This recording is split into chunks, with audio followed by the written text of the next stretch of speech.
Գիտեք, որ մոտ 10 օր է Նիկոլ Փաշինյանը խնդրի մասին է բարձրաձայնում, որը կապված է հայ-արաբական եկեղեցու հոգևոր սպասավորների հետ, մասնավորապես նրա առաջարկից բխում է հետևյալը, որ պահանջում է կաթողիկոսի հրաժարականը։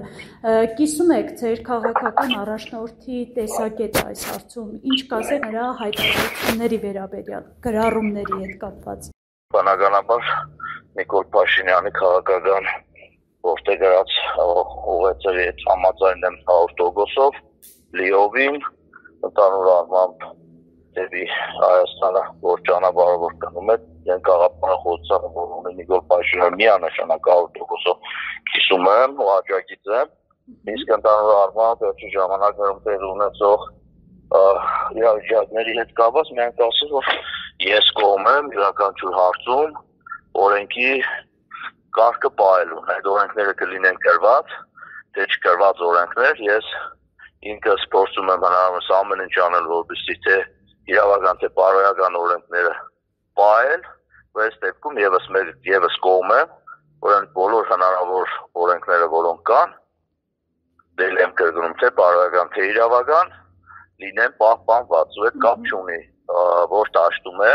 ու որտեղ է, այլ առավել ևս, երբ որ ինքը վերաբերում է կրոնին։ Նիկոլ Փաշինյանն ասում էր 2018-ին ասում էր եկեղեցին պետությունը եկեղեցու գործերին չպետք է խառնվի։ Ինչպես ստացվեց, որ պետությունը այսպես միջամտում է իրեն վերագրում է գործառույթներ, որը իրենը չէ, այսինքն իշխանությունը, աշխարհիկ իշխանությունը չէ, որ պետք է փոխի կաթ։ Սահմանադրությամբ էլ եկեղեցին իրավունք չուներ խառնվելու ու ոչ միայն սահմանադրությամբ եկեղեցին էլ իրավունք չուներ խառնվելու քաղաքական գործերի, բայց տեսնում ենք, որ շատ ակտիվ սառեցնում ու քաղաքական գործունեությամբ զբաղվում։ Լսով Նիկոլ Փաշինյանը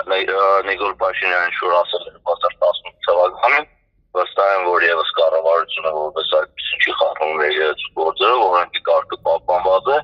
ինչ դիրքորոշումով հայտնել է Նիկոլ Փաշինյանը, ինքը բազմիցս նշել է որպես հոգևոր հոդի անդամ, որպես հավատացյալ մտահոգություն ունի։ Մենք նկատում ենք նաև, որ Նիկոլ Փաշինյանի հայտարարությունները այսպես համընկնում են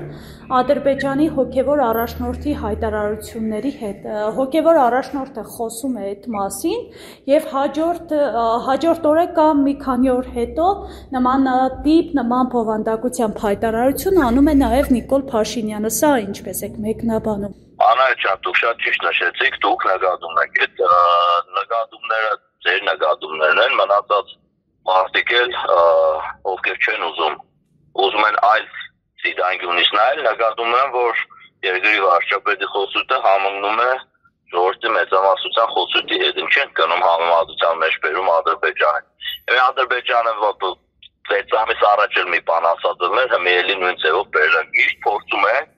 մեր հարևան երկրի հետ համեմատությունների մեջ մտնել, չէ՞, ես կասեմ, որ Նիկոլ Փաշինյանը խոսում է հիմնականում այն մասին, բարձրաձայնում է այն խնդիրները, որը հանրությունը խոսում է Հայաստանի Հանրապետության յուրաքանչյուր բնակիչ,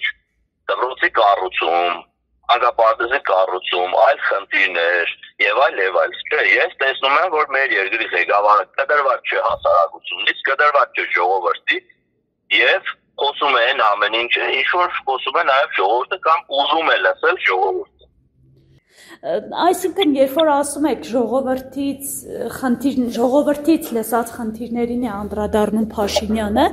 այսինքն կաթողիկոսի թեման էլ է, դուք ունեք տեղեկություն, որ ժողովրդի մեջ է քննարկվել, ես էլ եմ շատ շփվում ժողովրդի հետ, բայց չեմ լսել նմանատիպ այսպես մտահոգություններ հայ առաքելական եկեղեցու նկատմամբ։ Հայ առաքելական եկեղեցու նկատմամբ որևիցե Հայաստանի Հանրապետության քաղաքացի եւ ոչ միայն քաղաքացի, որևիցե հավատացյալ չի կարող որևէ նկատառում ունենալ այդ մասին քննարկում նույնիսկ չարժել անել, հայ առաքելական սուրբ եկեղեցին բոլորիս համար սուրբ է եւ ես ինքս կլինեմ նաեւ այն մարդիկներից մեկը, որը հայ առաքելական եկեղեցու դեմ որևէ ոտնձգություն կանի, որտեղ էլ եմ ասում մեր հայ առաքելական սուրբ եկեղեցին է։ իսկ անձերի որոշ եկեղեցականների հետ կապված բնականաբար նոր չենք ծնվել, շատ ու շատ բաներ քաղաքացիները խոսում են, շատ նույնիսկ շարժումներ են եղել ժամանակին դուք լավ գիտեք որպես գյումրեցի, որը նաև առաջնորդվել է շատ ու շատ եկեղեցականների կողմից, քաղաքացիների կողմից εμείς որ ամեն ինչ նորություն չէ, այս ամեն ինչը եթե շատ խորանանք նախորդ ասածից ֆորմատի մեջ կտեղավորվի, պետք է լսել ժողովրդին, որը մեր ղեկավարն անում